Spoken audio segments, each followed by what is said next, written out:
From now on, let's look at ego and take one step closer to finding love life. For this, a more specific approach is needed.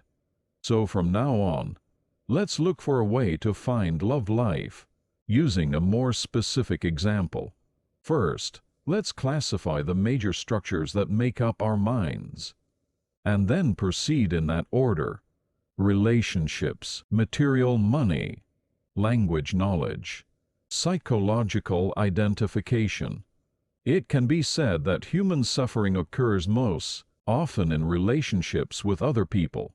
Here, I will mainly tell the story based on my dating experience. This is a story about when I was deeply in love. Of course, she loved me very much too. One day, I made an appointment to meet her. When the day of our appointment arrived, I took a city bus for about 30 minutes to reach the meeting location. Upon my arrival, she had not arrived yet. After a while, she finally showed up. Oh my God! I was surprised to see that she wasn't alone. She came with her friends. I sat at the same table with her friends, had dinner, and had a quick drink together. After a while, she said to me, "Have something to talk to my friends about, so you go first." I felt terrible. I thought about many things while riding the city bus. Can that be? When your lover arrives, why does she bring her friends? What prompts her to dismiss me first and engage in conversation with her friends?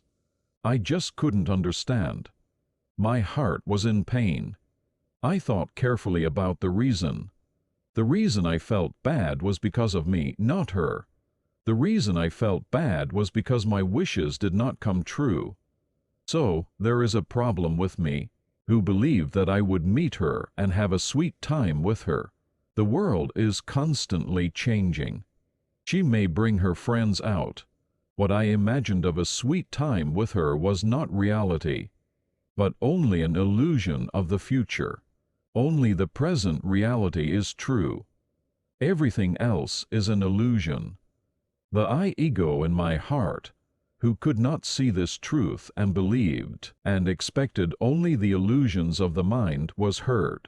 After contemplating the heartache and understanding its cause, the pain in my heart suddenly disappeared. So the awakened consciousness that observes the ego, feeling pain signifies that life is our essence. The pain is merely experienced by the ego in my heart that held a desire. Let's talk about something more realistic.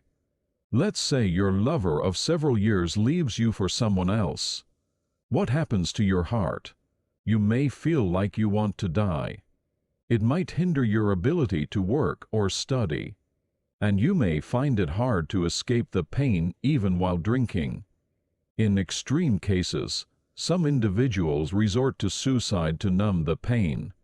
Those who have experienced it understand the intense agony of feeling like you want to die, but you don't die. Your life does not die. Only your heart hurts. Let's analyze the reason for the pain here. Would you be heartbroken if you had never dated your lover? Even if your lover died in a car accident right before your eyes? Would it break your heart if you lost all your memories at that moment? Stop being silly. Why would it hurt if he is not my lover? Yes, it won't hurt. What hurts is that your attachment to the experiences you had while dating your lover, mostly sweet ones, is painful. Experience is the past and memory.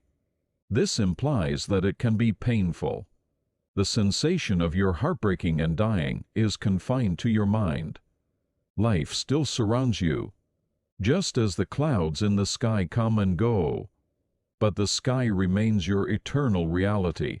Life is alive and well. As time passes, clouds also drift and transform.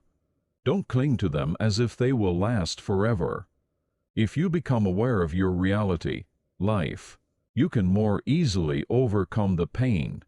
Never escape into alcohol, drugs, or death.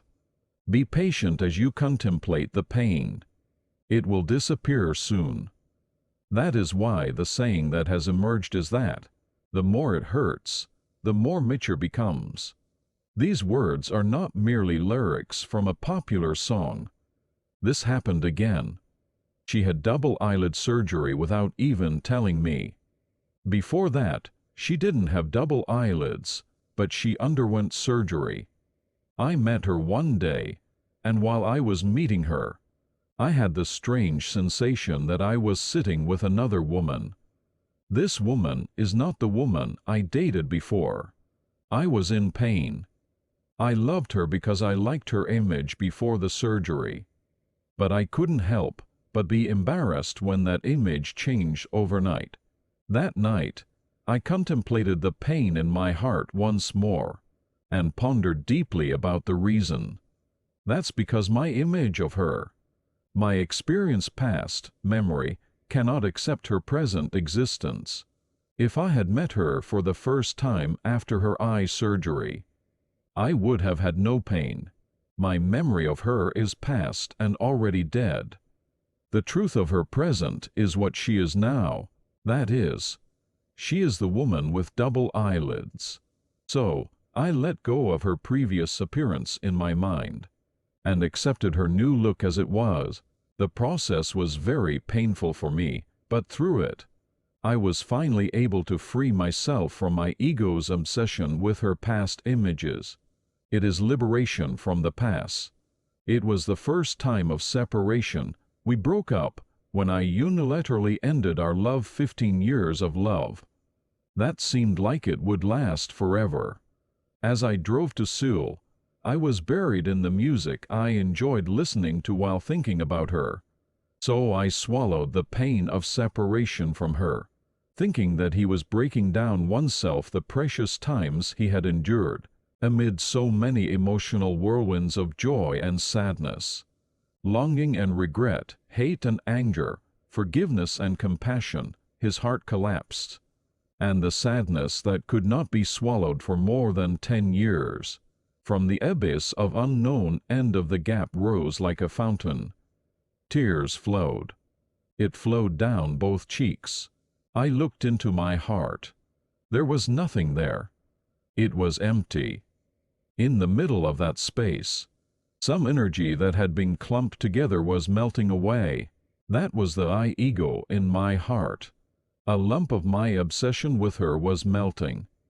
Along with the pain, I also felt joy. I simultaneously felt the pain of not being able to have sweet moments with her anymore. This is what I feel, and the joy of no longer having to suffer the pain of her love. This is what life feels. Life seemed to be full of paradoxes. I continued to contemplate my mind.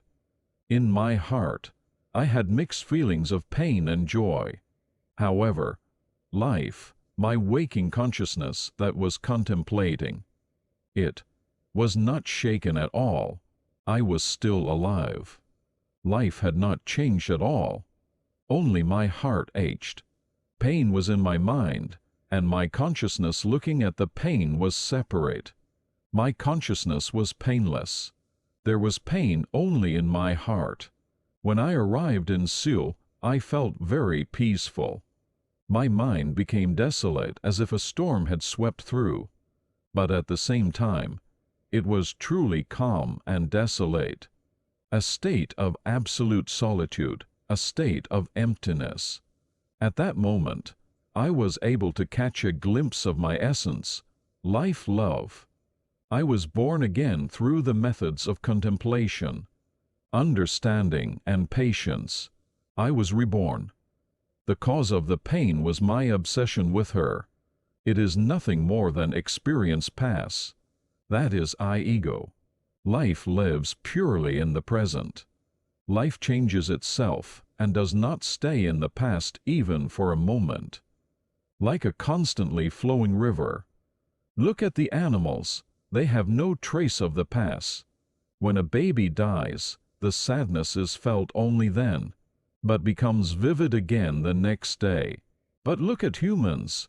When a baby dies, They cannot escape the pain for months or even years.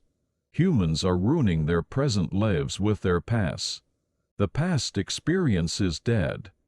Don't live in the past. But most people live in the past. If you have 10 billion won, that is also the past. If a person with 10 billion won is comfortable now, the reason for that comfort also lies in the past. He is now living in the past. Then, one day, when the entire 10 billion is gone, his past is also completely gone, and he, who had been living dependent on the past, ends up committing suicide because he has lost anything to rely on. Die every day about the past. That way, you can be reborn every day.